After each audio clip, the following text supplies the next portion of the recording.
और अब बात बारिश के बवाल की। लगातार हो रही बारिश ने गर्मी से लोगों को राहत तो जरूर दी, मगर जिंदगी में कई और मुश्किलें भी खड़ी कर दी। खास तौर पर ग्रामीण इलाकों में हाल बेहाल है। यूपी और उत्तराखंड समेत देश के कई हिस्सों में बादलों ने बवंडर मचा के रखा हुआ है।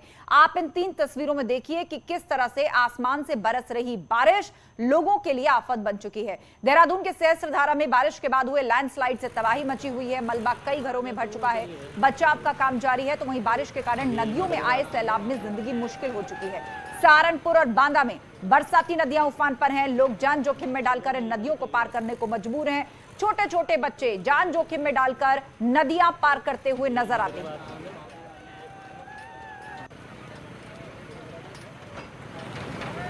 चलो मिलकर बताइए।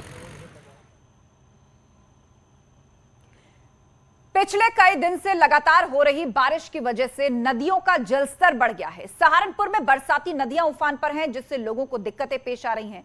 सहारनपुर से एक ऐसा ही हैरान कर देने वाला वीडियो भी सामने आया है, जिसमें स्कूली बच्चे ट्रैक्टर ट्रॉली पर सवार होकर नदी पार करते हुए दिख रहे हैं। नदियों में आए सैलाब की वजह से जिला प्रशासन पहले से लोगों को अलर्ट कर चुका है, मगर फिर भी लोग अपनी जान जोखिम में डालने से नहीं चूक रहे। सहारनपुर से सामने आई ये तस्वीरें डरा देने वाली हैं। छोटे छोटे बच्चे अपनी जान हथेली पर रखकर स्कूल जाने को मजबूर हैं। नदियों में आए सैलाब को ये बच्चे कुछ इसी तरीके से पार करते हैं। प्रशासन ने अलर्ट कर अपनी जिम्मेदारी से इतिश्री कर ली है।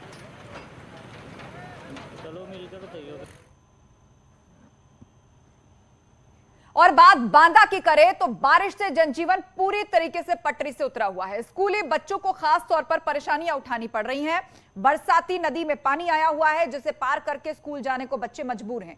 मामला बबेरू तहसील के अच्छा गांव का है, जहां प्राइमरी और जूनियर हाई स्कूल में पढ़ने वाले बच्चे कीचड़ और पानी के बीच से होते हुए स्कूल पहुंच रहे हैं। कई बार बच्चे हादसे का शिकार भी हो जाते हैं। दोनों स्कूलों को जाने वाला रास्ता कच्चा है, जिसमें बरसात के दौरान कीचड़ भर जाता है।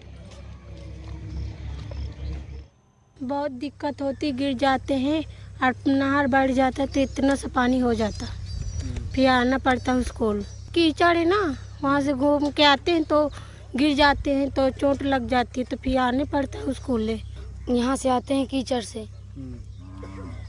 नहर भी बढ़ जाता है। हाइल के जाते सारी गिर पड़ते हैं। कांदो बहुत साल से रोड बन नहीं रही और कीचड़ बहुत लग जाता है, सही गिर पड़ते हैं और सही बहुत चोट लग। मुख्यमंत्री योगी आदित्यनाथ शिक्षा को लेकर के तमाम प्रयास कर रहे हैं। और कहा जाए तो अगर निचले स्तर की शिक्षा की ग्रामीण क्षेत्रों की बात की जाए तो उत्तर प्रदेश के मुख्यमंत्री लगातार हाईटेक शिक्षा में उसको विद्यालयों को तब्दील कर रहे हैं। हम आपको दिखा सकते हैं बांदा जनपद का ये अछाह गाँव है, बबेरू तहसील क्षेत्र का है। देख सकते हैं बच्चे कहाँ, ये बच्चे किस तरीके से जो है यहाँ पे जो है नहर पार करके अपने विद्यालय जाने के लिए मजबूर है। हालांकि अगर बात की जाए तो यहाँ जनपद के तमाम अधिकारी जो है कई सालों से लापरवाह बने हैं, जिससे बच्चों को इस तरह से इन हालातों पे यहाँ से इस नहर से होकर गुजरना पड़ता है।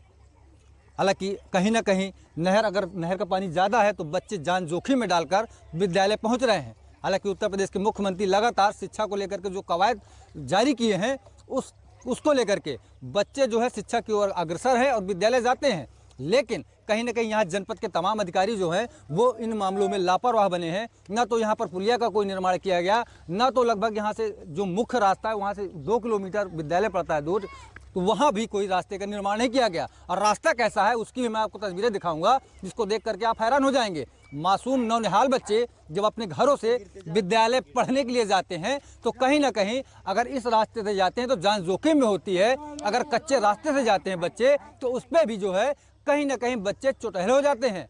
जो गांव के प्राथमिक विद्यालय हैं उनको स्मार्ट विद्यालय बना रहे हैं, लेकिन कहीं ना कहीं अधिकारियों की लापरवाही से कुछ बच्चे विद्यालय जाने से भी कतराते हैं। अब देखने वाली बात होती है कि इस रास्ते का निर्माण कब तक होता है। ये अधिकारी नींद में ऐसे ही रहेंगे।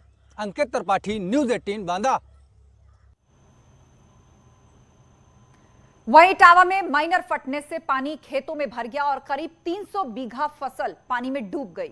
लोहिया खुर्द और लोहिया कला गांव में ज्यादा नुकसान हुआ है। मामला चौबिया के बहादुरपुर पंचायत इलाके का है। ग्रामीणों ने सिंचाई विभाग पर लापरवाही बरतने और मिट्टी माफिया पर मिट्टी के खनन करने का आरोप लगाया।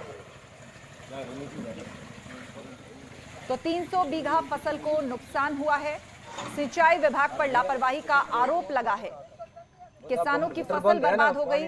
300 एकड़ में चौबिया इलाके में एक माइनर फट गया, जिसके कारण बड़ा नुकसान इन किसानों को हुआ और इसका सीधा जिम्मेदार ये प्रशासन को मान रहे हैं कि खेतों में माइनर का पानी आ जाने के कारण, जो कि प्रशासन की लापरवाही के कारण हुआ है, उनकी फसल खराब हो गई है।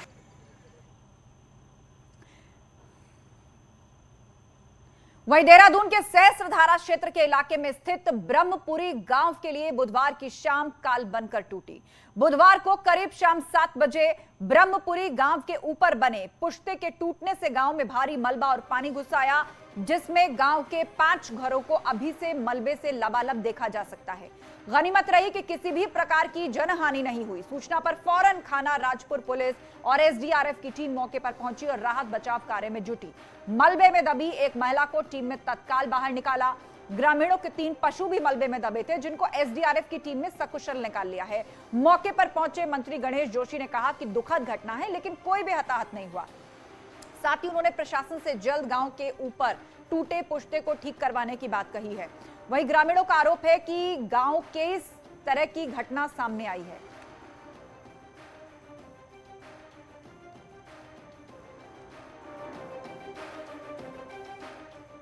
तो देहरादून में भारी बारिश के बाद तबाही मची है। बचाव राहत का कार्य जारी है। 5 मकानों में भारी मलबा घुस आया।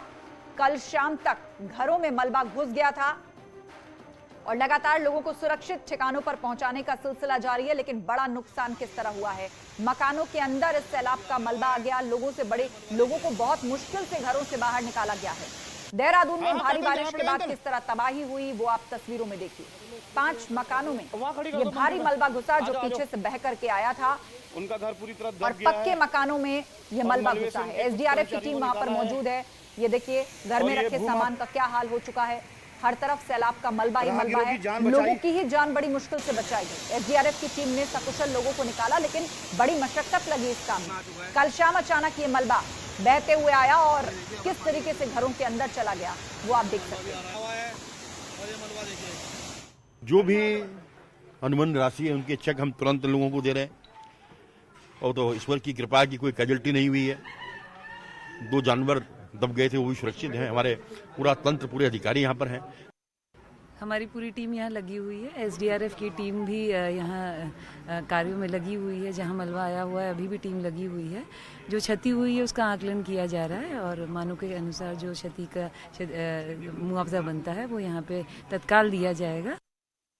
ब्रह्मपुरी में कल जो ये मलबा आया, आप देख सकते हैं कि ये पूरा जो मकान है, मकान का एक फ्लोर है, ये पूरा मलबे में दबा है। क्योंकि मकान जो मलबा है, ये मेरे ठीक पीछे से मलबा ये ऊपर से आया और इस मकान का ये दीवार, ये पूरी दीवार थी। ये फर्स्ट जो आप फ्लोर देख रहे हैं, ये ग्राउंड फ्लोर है। इस ग्राउंड फ्लोर को कि ये जो दीवार है, ये दीवार को तोड़ के ये पूरा मलबा इस घर के अंदर घुसा है। आप देख सकते हैं कि अभी भी पूरा मलबा यहाँ घुसा है। यहाँ एसडीआरएफ और पुलिस के जवान लगातार इस मलबे को हटाने की कोशिश कर रहे हैं। गांव के लोग भी यहाँ पे जुड़े हैं और मलबे की हटाने की कोशिश कर रहे हैं। देर रात जो ये मलबा आया, इससे काफ़ी नुकसान इस गांव में हुआ है। अभी आप देख सकते हैं एसडीआरएफ के कुछ लोग हैं, इनसे ही बातचीत करते हैं कि क्या कुछ देखने को मिला है। सर आप यहाँ पे रात से, एसडीआरएफ की टीम रात से यहाँ पे काम कर रही है, तो क्या कुछ आपको देखने को मिला? क्योंकि मलबा पूरे घरों में घुस गया है। ये सूचना कल शाम की है, 6:30 7 बजे की। और तभी सुनने में आया कि यहाँ से पानी काफ़ी तेज़ में है। और उस टाइम तो जब हम यहाँ आए तो यही मंजर था। ऊपर मलबा काफ़ी था। अंदर जो सामान थे, जो उनके कीमती सामान तो हमने रात को निकाल दिया था। उनको कवर्ड हो गया। यहाँ से बक्सा निकलता, रात को निकला था। मवेशी दबे थे यहाँ पे उनके, तो उनको इवैक्यूएशन सुबह मॉर्निंग में हुआ था। तो जो मवेशी दबे थे वो क्या है, उनकी अभी स्थिति है? जी जिंदा है और एक का तब ज़्यादा खराब है। यानी कि मवेशी जो दबे थे वो भी जिंदा हैं। ये गनीमत रही, क्योंकि एसडीआरएफ और पुलिस की जो टीम है, उन्होंने तुरंत एक्शन में आए उन सूचना मिलते ही और पूरा काम स्टार्ट किया। आप देख सकते हैं कि जो यहाँ पे कुछ गांव के लोग लगे हैं। सर ये घर आपका था? ये घर आपका था? हाँ, अच्छा, आप यहाँ रहते थे? क्या नाम है आपका? मेरा नाम मोतीलाल। अच्छा, ये तो कब से रह रहे थे? हो गए 5-6 साल हो गया।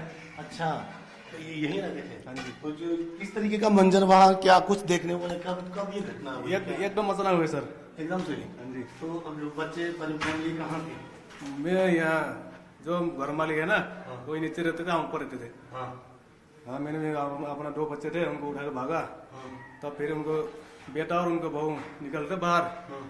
तब फिर मेरा घर वाले ने फिर उनको भी खींच के बाहर निकाला। तो कितना सामान दबा है अभी भी?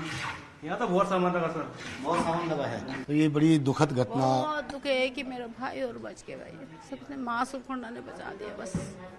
ये बेटा है उसका। ये तो ये क्या कर रहा वहाँ पे, पर ये क्या कर रहा? आजा बाबा, यहाँ आजा, आजा वहाँ पे पाँव। ये अब देख, आप यहीं थे, घर पे ही थे कल? कल मैं घर से बाहर चल गया। अच्छा, आप घर से भाग गए थे? हाँ, तब मम्मी पे बड़ी सी चट्टान गिर रही थी, मम्मी का हाथ खींचा और ले गया मम्मी को। क्योंकि ये आप देख सकते हैं पीछे का जो दीवार यहाँ पे टूटी थी, जहाँ हम अभी दिखा रहे थे, वहाँ से ये मलबा पूरा अंदर घुसा है। और उसके बाद ये घर के इस घर के साथ कई और ऐसे घर हैं जहाँ ये पूरा मलबा अभी भी घरों के अंदर है। और अब एसडीआरएफ की टीम या वो स्थानीय लोग अपने अपने घरों का जो सामान है वो निकालने की कोशिश कर रहे हैं।